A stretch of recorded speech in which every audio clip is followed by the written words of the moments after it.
Gurugram Lok Sabha seat की अगले 2 से 3 दिन में घोषणा हो जाएगी। ये कहना है भाजपा की पूर्व सांसद और संसदीय बोर्ड की सदस्य सुधा यादव का। सुधा यादव की माने तो 10 मार्च तक भाजपा की दूसरी लिस्ट भी आने की उम्मीद है।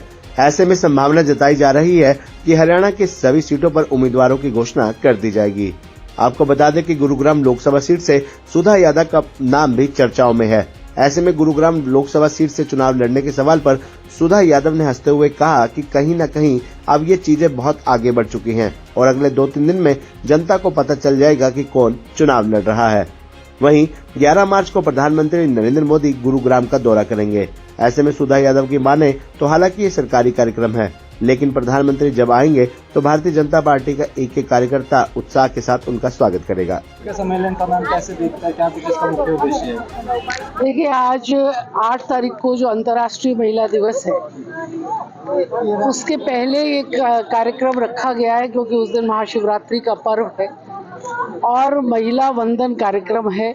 महिलाओं को समानता का अधिकार, महिलाओं को आगे बढ़ाना, महिलाओं को विभिन्न योजनाओं के साथ में जोड़ करके सक्षम करना, इस उद्देश्य को लेकर के मोदी जी की सरकार पिछले 10 वर्षों से काम कर रही थी और अब वो उद्देश्य साकार होते दिखाई दे रहा है। इसीलिए बहुत सारी महिलाएं आज उत्साहपूर्वक पूरे देश के अंदर इस कार्यक्रम से जुड़ी। इसके अलावा गुरुग्राम में 11 मार्च को मोदी जी आ रहे हैं, क्या तैयारी है भाजपा की तरफ से? देखिए, वो वैसे तो सरकारी कार्यक्रम है, लेकिन जब हमारे देश के प्रधानमंत्री आते हैं तो भारतीय जनता पार्टी का एक कार्यकर्ता उत्साह के साथ उनका स्वागत करेगा और वो जब भी आते हैं तो बढ़िया सौगात हम लोगों को दे करके जाते हैं।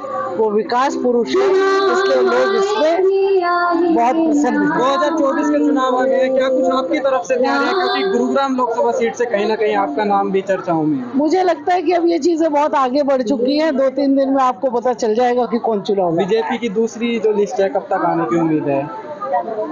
10 तारीख तक मुझे लगता है आ जाएगी। गुरुग्राम लोकसभा में चाहे वो अही रेजिमेंट की बात हो या फिर 1810 एकड़ जमीन के मुद्दे की बात हो, कहीं ना कहीं जो अहिरवाल का जो मुद्दे हैं, जो धरने हैं, तेजी से चले हैं, इससे कैसे देखते हैं समीकरण, गुरुग्राम का समीकरण? नहीं, उनके साथ सबके साथ बातचीत चल रही है और समस्याएं हमेशा रहती है, समाधान बातचीत से ही निकलता है और कहीं न कहीं पर जो अड़चने हैं उनका निदान करने की आवश्यकता है। एक प्लेटफॉर्म के ऊपर कहीं पर तो थोड़ा हमको पीछे भी हटना पड़ेगा और थोड़ा सरकार के साथ